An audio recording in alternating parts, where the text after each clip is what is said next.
திகழழகன் astro நேயர்களுக்கு எனது மனமார்ந்த வணக்கங்கள்.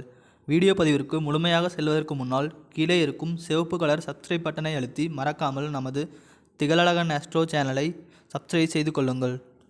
அன்பு நேயர்களுக்கு இனிய வணக்கம். மீனம் ராசி, சுக்கிரன் உச்சம், ராஜயோகத்தின் உச்சத்தை தொடப்போகும் நேரம். வணக்கம் எனது அன்பான நேயர்களே, எப்படி இருக்கீங்க? எல்லாரும் சௌக்கியமா? நம்ம இன்றைக்கி ஒரு மிக முக்கியமான, உங்கள் மனசுக்கு ரொம்ப நெருக்கமான ஒரு விஷயத்தை பற்றி தான் பேச போகிறோம். வீடியோ பதிவுக்குள்ளே முழுமையாக போகிறதுக்கு முன்னாடி அந்த ஆறுமுகன் முருகப்பெருமானை மனதார வேண்டிக்கலாமா? ஓம் முருகா போற்றி, ஓம் முருகா போற்றி, ஓம் முருகா போற்றி, என்னை காக்கும் முருகனை போற்றி. மனசில் ஒரு நிமிடம் முருகனை நினச்சிக்கோங்க. ஏன்னா நம்பிக்கையோடு எதை ஆரம்பித்தாலும் அது கண்டிப்பாக ஜெயிக்கும். நல்லது நடக்கும், நல்லது மட்டும்தான் நடக்கும்.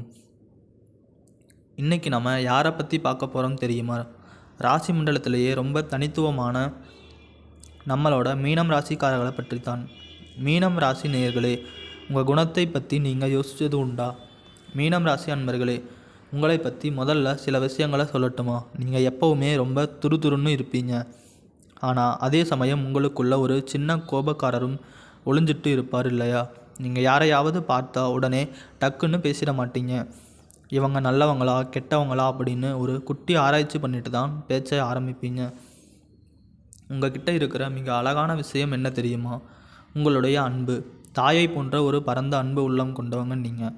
உங்களை பொறுத்த வரைக்கும் நான் மட்டும் நல்லா இருக்கணும் அப்படிங்கிற அந்த சுயநல பேச்சுகளுக்கே இடம் கிடையாதுங்க.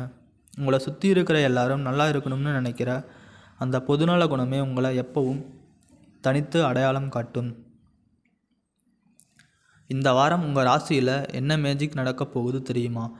நேயர்களே, இன்றைக்கி நம்ம எதை பற்றி விரிவாக தெரிஞ்சுக்க போகிறோம்னா, மீனம் ராசிக்காரர்களுக்கு சுக்கிரன் பகவான் உச்சம் பெறதுனால கிடைக்க போகிற அபரிமிதமான யோகங்களை பற்றி தான்.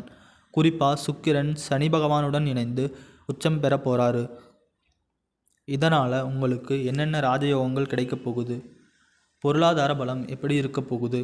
வேலைவாய்ப்பு மற்றும் குடும்ப உறவுகளில் என்ன மாற்றங்கள் வரும்னு ஒவ்வொன்றா பார்க்கலாமா? நீங்கள் எப்போவுமே ஆழ்ந்து சிந்திக்கிற குணம் கொண்டவங்க. ஒரு காரியத்தை எப்படி சமாளிக்கணும், யார்கிட்ட எப்படி பேசணும் அப்படிங்கிற வித்தை உங்களுக்கு அத்துப்படி. கடல் தாண்டிய யோகம், வெளிநாட்டு கனவு நனவாகுமா? மீன ராசி நேயர்களே, உங்கள் ராசிக்கும் கடல் சார்ந்த விஷயங்களுக்கும் ஒரு நெருங்கிய தொடர்பு உண்டு. வெளிநாடு போகிறது, வெளியூரில் தொழில் பண்ணுறது, ரியல் எஸ்டேட் அல்லது கமிஷன் வியாபாரம், இதெல்லாம் உங்களுக்கு ரொம்ப சாதகமாக அமையப்போகுது. இப்போது சுக்கிரனின் கிரகப்பெயர்ச்சி உங்களுக்கு ஒரு பொற்காலத்தை உருவாக்க போகுது. எனக்கு தான் ஜென்மசனி நடக்குது, சனி பகவான் கஷ்டம் கொடுப்பாரு அப்படின்னு நீங்கள் கவலைப்படுறது எனக்கு புரியுது. ஆனால் ஒரு விஷயம் தெரியுமா? சுக்கிரன் இப்போது நல்ல நிலையில் இருக்கிறதுனால அந்த சனி பகவானோட தாக்கம் ரொம்பவே குறைஞ்சு போயிடும். லாபஸ்தான அதிபதியான சனி பகவானே உங்கள் ஆசைகளை நிறைவேற்ற இப்போது உதவி செய்ய போகிறாரு. இதில் இன்னொன்று, உங்கள் ஜாதகத்தில் இப்போது சுக்கிர திசை அல்லது புத்தி நடக்குதான்னு ஒரு முறை செக் பண்ணிக்கோங்க. அப்படி நடந்தால் உங்களுக்கு வர்றது டபுள் ஜாக்பாட் யோகம்தான். கடந்த கால கஷ்டங்கள் இனி ஒரு முடிவுக்கு வருமா? கடந்த 2 மாதமாக நீங்கள் பட்ட கஷ்டங்கள் கொஞ்சம் நஞ்சம் இல்லை இல்லையா? மேலதிகாரிகளுடன் பிரச்சனை, அரசாங்க ரீதியான முட்டுக்கட்டைகள், கடன் தொல்லை, எதிரிகள் கொடுக்கிற குடைச்சல், வழக்குகள், அதுவும் போதாதுன்னு உடல் ஆரோக்கியத்தில் சில தொந்தரவுகள், குடும்பத்திலையும் ஒரு மனநிம்மதி இல்லாமல் இருந்திருக்கலாம். பொருளாதார ரீதியாக பல தடைகளை சந்திச்சிருப்பீங்க. ஆனால் நேயர்களே, இப்போ நான் சொல்கிறத கவனிங்க. இனி வரக்கூடிய காலங்களில் தடை, தாமதம், பிரச்சனை அப்படிங்கிற வார்த்தைகளுக்கே உங்கள் வாழ்க்கையில் இடமே கிடையாதுங்க. திடீர் பணவரவு, யாரும் எதிர்பார்க்காத நேரத்தில் ஒரு பெரிய தொகை உங்கள் கைக்கு வரும். சொத்து யோகம், சொந்தமும் நிலமும் வீடோ வாங்கணும்னு ஆசையா? இதோ அந்த நேரம் வந்தாச்சு. வெளிநாட்டு வாய்ப்பு, விசா பிரச்சனையில் மாட்டிட்டு இருந்தவங்களுக்கு விசா கிடைக்கும். வெளிநாட்டு வேலைவாய்ப்பு உங்களை தேடி வரும். கடன் நிவாரணம், உங்களை அழுத்திக்கிட்டு இருந்த கடன் சுமை குறையும். திருமண தடையா, குழந்தை பாக்கியமா? இதோ உங்கள் பதில். மீனம் ராசி இளைஞர்களே, உங்களுக்கு பிடிச்ச மாதிரி ஒரு வாழ்க்கை துணை அமையலையேன்னு கவலையாக இருக்கா? இனி அந்த கவலை வேண்டாம். உங்களுக்கு ஏற்ற நீங்கள் விரும்பிய சரியான வாழ்க்கை துணையோடு ரொம்ப சீக்கிரமே திருமணம் நடக்கும். அதே போல் பல வருஷமாக குழந்தை பாக்கியத்துக்காக ஏங்கிட்டு இருந்த தம்பதிகளுக்கு அந்த மகான் அருளால் மழலை செல்வம் மடியில் வந்து சேரும். வேலையில் இருக்கிறவங்களுக்கு பதவி உயர்வு, கை நிறைய சம்பள உயர்வு கிடைக்கும். ரியல் எஸ்டேட், ஷேர் மார்க்கெட் துறையில் இருக்கிறவங்களுக்கு லாபம் கொட்டும். மாணவர்கள் கல்வியில் சாதிப்பாங்க. அரசாங்க வேலைக்கு முயற்சி பண்ணுறவங்களுக்கு இந்த தடவை வெற்றி நிச்சயம். நீங்கள் ஏன் இன்னும் ஜெயிக்காமல் இருக்கீங்களேன்னு யோசிச்சிருக்கீங்களா? நண்பர்களே, ஒரு கசப்பான உண்மையை சொல்லட்டுமா? உங்கள் முன்னேற்றத்தை தடுக்கிறது மற்றவங்க மட்டும் இல்லை, நீங்களும் தான். ஏங்கம்மா இப்படி சொல்கிறீங்க அப்படின்னு நீங்கள் கேட்குறது புரியுது.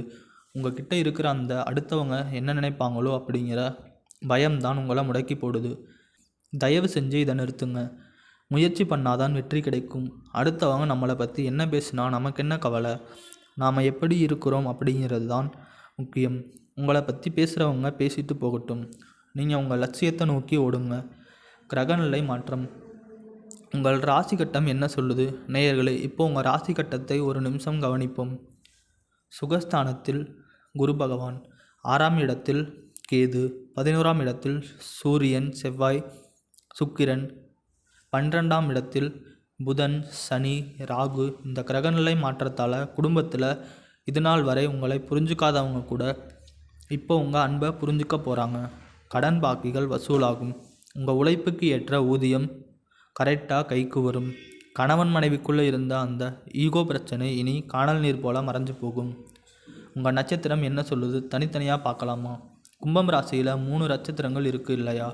ஒவ்வொருத்தருக்கும் எப்படி இருக்க போகுதுன்னு கவனிங்க. பூரட்டாதி நேயர்களே, மதிப்பும் மரியாதையும் கூடுமா? கண்டிப்பாக இந்த மாதம் நீங்கள் ரொம்ப திறமையாக செயல்பட்டு எல்லா காரியங்கள்லையும் வெற்றி பெற போகிறீங்க. சமூகத்தில் உங்கள் மதிப்பும் மரியாதையும் கூடும். பெண்களுக்கு திருமண பேச்சுவார்த்தைகள் ரொம்ப சாதகமாக முடியும். உங்களை தடுத்தவங்க எல்லாம் இப்போ அடங்கி போவாங்க. ஆனால் தந்தைக்கிட்ட பேசும்போது மட்டும் கொஞ்சம் கவனம் தேவை. விவாதங்களை தவிர்த்துருங்க. சுபகாரியங்கள் உங்கள் வீட்டில் அடுக்கடுக்காக நடக்கப் போகுது. உத்திரட்டாதி நட்சத்திர அன்பர்களே, மனதைரியம் கிடைக்குமா? இந்த மாதம் உங்கள் மனதைரியம் பல மடங்கு கூடும். எந்த சூழ்நிலையும் அனுசரித்து போவீங்க. வாகனங்களில் போகும்போது மட்டும் கொஞ்சம் கூடுதல் கவனம் இருக்கட்டும். பணவரத்தில் சின்ன சின்ன தாமதம் இருக்கலாம், ஆனால் கண்டிப்பாக வந்து சேரும். சொத்து சம்பந்தமான பிரச்சனைகள் உங்களுக்கு சாதகமாக மாறும். இதுவரை உங்களை மதிக்காமல் இருந்தவங்க இனி உங்களை மதித்து தேடி வருவாங்க. ரேவதி நட்சத்திர நேயர்களே, சொந்த வீடு கனவு நனமாகுமா? தொழில் மற்றும் வியாபாரத்தில் ஒரு சீரான நிலை இருக்கும். அரசாங்கம் தொடர்பான காரியங்களில் கொஞ்சம் வேகம் தேவைப்படும். வேலையில் இருக்கிறவங்களுக்கு சிலருக்கு விருப்பமில்லாத இடமாற்றம் வரலாம், ஆனால் பயப்பட வேணாம், அதுவும் ஒரு நன்மைக்குத்தான். சொந்த பந்தங்களோட வீட்டு விசேஷங்களை நீங்களே முன்னின்று நடத்துவீங்க. நீங்கள் நினச்ச மாதிரி இடம் வாங்கி வீடு கட்டி வாழ்க்கையில் ஜெயிக்க போகிறீங்க. அம்மா அப்பாவின் பெருமை உங்களுக்கு ஒரு பொற்காலம். ஒரு நிமிஷம் யோசித்து பாருங்கள். இது நாள் வரைக்கும் உங்களை பெற்ற அம்மா அப்பா கூட உங்கள் உணர்வுகளை சரியாக புரிஞ்சுக்கிட்டு இருக்க மாட்டாங்க. ஆனால் இனி வரக்கூடிய காலங்களில் உங்கள் அப்பா அம்மா உன்ன மாதிரி ஒரு பிள்ளையை எடுக்க நாங்கள் என்ன புண்ணியம் பண்ணோமோ அப்படின்னு சொல்ல போகிறாங்க. அந்த அளவுக்கு உங்கள் வாழ்க்கையில் பல நன்மைகள் நடக்கப் போகுது. ஏங்கம்மா, என்னை பார்த்தா உங்களுக்கு காமெடியாக தெரியுதா? இங்கே வாழ்கிறதே பெரிய விஷயமா இருக்குது, நீங்கள் வேற பொற்காலம்னு சொல்கிறீங்க அப்படின்னு நீங்கள் நினைக்கிறது என் காதில் விழுதுங்க. வாழ்க்கைனா இன்ப துன்பங்கள் இருக்க தான் செய்யும். ஆனால் உங்கள் வாழ்க்கையில் இது நாள் வரை துன்பம் மட்டும்தான் இருந்துச்சு. இனிமே தான் இன்பம் அலையாக வரப்போகுது. உங்களை மேலும் உயர்த்த போகும் எளிய பரிகாரம். மீனம் ராசி நேயர்களே, உங்கள் வாழ்க்கையில் இன்னும் நல்லதெல்லாம் நடக்க நான் ஒரு 2 முக்கியமான பரிகாரங்களை சொல்லட்டுமா? குரு வழிபாடு. நவக்கிரகத்தில் இருக்கக்கூடிய குரு பகவானுக்கு நெய் தீபம் ஏற்றி வழிபாடு செய்யுங்க. இது மாணவர்களுக்கு கல்வியில் பெரிய வெற்றியை தரும். கையில் செல்வம் சேரும். முருகன் வழிபாடு. இதுதான் ரொம்ப முக்கியம். உங்கள் வீட்டுக்கு பக்கத்தில் இருக்கக்கூடிய முருகன் கோயிலுக்கு வாரந்தோறும் செவ்வாய்க்கிழமை போங்க. முருகருக்கு 6 நெய்விளக்குகள் ஏற்றி உங்கள் மனசில் இருக்கிற நிறை குறைகளை அவர்கிட்ட சொல்லுங்கள். இதை மட்டும் நம்பிக்கையோடு செஞ்சுட்டு வாங்க. கூடிய விரைவில் உங்கள் பிரச்சனைகள் எல்லாம் காணல் நீராக கரைஞ்சு போயிடும். உங்கள் வாழ்க்கையில் இனி தடை, தாமதம், கவலைங்கிற பேச்சுக்கே இடம் இருக்காது. நல்லது தாங்க நடக்கும். நல்லது மட்டும்தாங்க நடக்கும். மிக்க நன்றி எனது அன்பான நேயர்களே. இந்த வீடியோ பதிவு உங்களுக்கு ஒரு புது தன்னம்பிக்கையை கொடுத்துருக்கும்னு நம்புகிறேன். உங்களோட மேலான கருத்துக்களை கமெண்டில் சொல்லுங்கள். மீண்டும் ஒரு அழகான பதிவில் உங்களை சந்திக்கிறேன். நன்றி, வணக்கம்.